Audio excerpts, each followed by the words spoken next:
अस्सलाम वालेकुम, कैसे हैं आप सब। होपफुली आप सब खैरियत से होंगे। हम तमाम लेडीज़ को चाहे हाउस वाइफ हो या वर्किंग, किचन तो संभालना ही पड़ता है। तो फिर क्यों ना किचन में काम इस तरह से किया जाए कि सब आपकी सलीकामंदी के कायल हो जाएं। तो इसलिए आज मैं आपसे शेयर करूंगी ऐसे टिप्स जो किचन में आपके काम को आसान बनाएंगी और आपके सलीके को बढ़ा देंगी। चलिए फिर बगैर टाइम वेस्ट किए हम वीडियो को स्टार्ट करते हैं। मटर सर्दियों में आने वाली सब्ज़ी है और बहुत सारे खानों में इसका इस्तेमाल होता है। हम में से मोस्टली लोग इसे पसंद करते हैं और इवन समर के लिए भी इसको हम फ्रीज़ करते हैं। लेकिन मटर के दानों को निकालना सबको मुश्किल लगता है, स्पेशली जब ये ज़्यादा क्वांटिटी में निकाल कर फ्रीज़ भी करने हों। तो इसके लिए आज मैं आपको बहुत ही आसान सा तरीका बताने वाली हूँ जिससे मटर के दाने निकालना अब आपके लिए बिल्कुल भी मुश्किल नहीं रहेगा। इसके लिए एक पतीले में आपने पानी को गर्म करना है। जब पानी में बॉयल आ जाए तो इसके अंदर आपने सारे मटर डाल देने हैं। अब आपने बॉयल नहीं करना बल्कि फ्लेम को फ़ौरन से बंद कर देना है और इसको बस ढक के 10 मिनट के लिए छोड़ देना है। 10 मिनट के बाद आपने पानी को ड्रेन कर लेना है। अब आपके मटर बहुत ही सॉफ्ट हो चुके हैं। पीछे से हल्का सा जब आप प्रेशर देंगे तो सारे के सारे दाने बहुत ही आराम से बाहर आ जाएंगे। इस तरह से आपका घंटों का काम मिनटों में हो जाएगा और मटर निकालते हुए जो आपके हाथ गंदे हो जाते थे वो भी बिल्कुल नहीं होंगे। इस ट्रिक के और भी 2-3 बहुत ही ज़बरदस्त फ़ायदे हैं। इस तरह से गर्म पानी में रखने से आपके मटर ब्लैंच भी हो जाएंगे और जब आप इन्हें फ्रिज में रखेंगे तो ये ख़राब नहीं होंगे, इनका कलर ख़राब नहीं होगा। आपने देखा होगा कि फ्रिज में अगर हम मटर निकाल कर रखते हैं तो उनमें अंगूरी फूटने लग जाती है, लेकिन इस तरह से ये बिल्कुल फ्रेश रहेंगे। जब भी आपको किसी रेसिपी के लिए मटर चाहिए हो तो इन्हें फ्रिज से निकालिए और यूज़ कर लीजिए।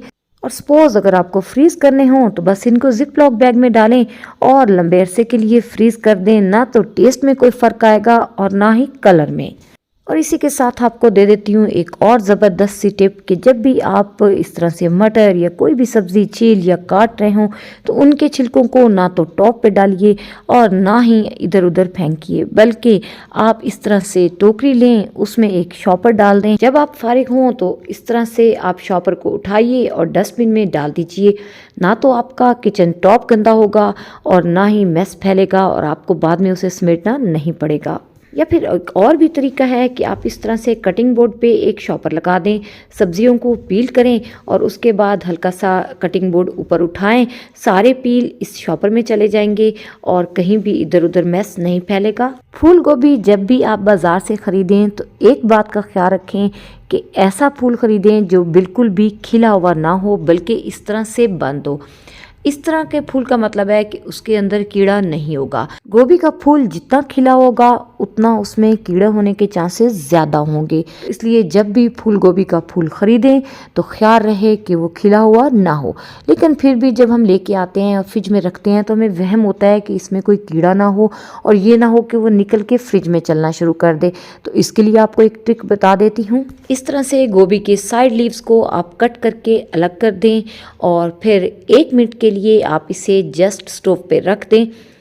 1 मिनट तक जब आप इसे इस तरह से बर्निंग स्टोव पर रखेंगे तो गोभी के फूल को तो कोई नुकसान नहीं होगा, लेकिन अगर इसके अंदर कोई कीड़ा वगैरह होगा तो वो निकल के सामने आ जाएगा।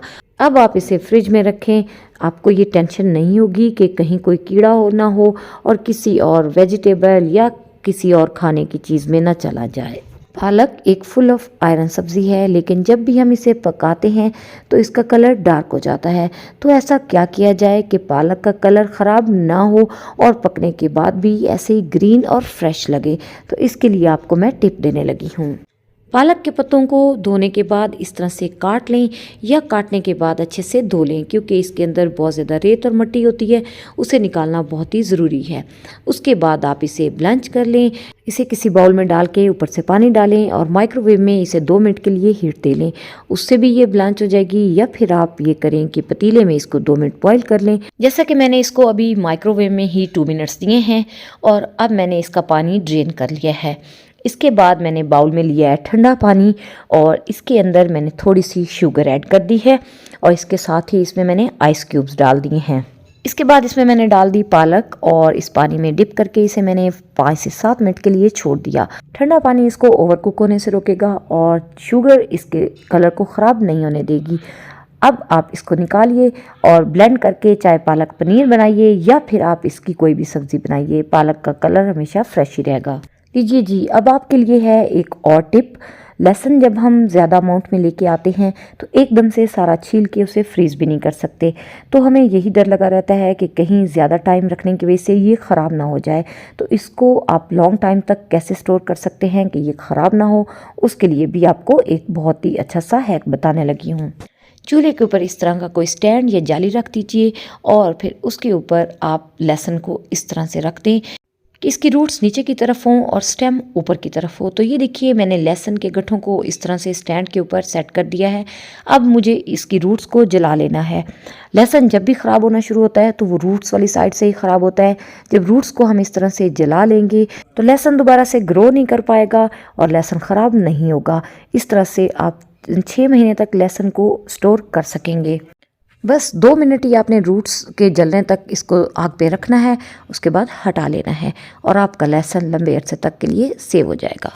बनाना हो या बनाना पील हो, इनके बहुत सारे फ़ायदे तो आप जानते ही होंगे, लेकिन बनाना पील का आज मैं आपको एक और बहुत ही ज़बरदस्त यूज़ बताने वाली हूँ। सर्दियों में अक्सर पाँव की एड़ियाँ फट जाती हैं, तो फटी हुई एड़ियों के लिए एक ज़बरदस्त सी रेमेडी है कि आप इस तरह से बनाना पील लें और उसको अपनी एड़ियों पर और पूरे पाँव पर अच्छे से रब कर लें। उसके बाद आप सॉक्स पहन लें और आप देखेंगे कि 4-5 दिनों के इस्तेमाल के बाद आपकी एड़ियाँ बिल्कुल ठीक और नरम मुलायम हो जाएंगी। तो बस ये थी जी आज की कुछ टिप्स। उम्मीद है कि आपके लिए यूज़फुल रहेंगी। वीडियो अच्छी लगी हो तो लाइक करना और चैनल को सब्सक्राइब करना मत भूलिएगा। इंशाल्लाह फिर मिलूंगी कुछ और यूज़फुल टिप्स के साथ। तब तक के लिए अल्लाह हाफिज़।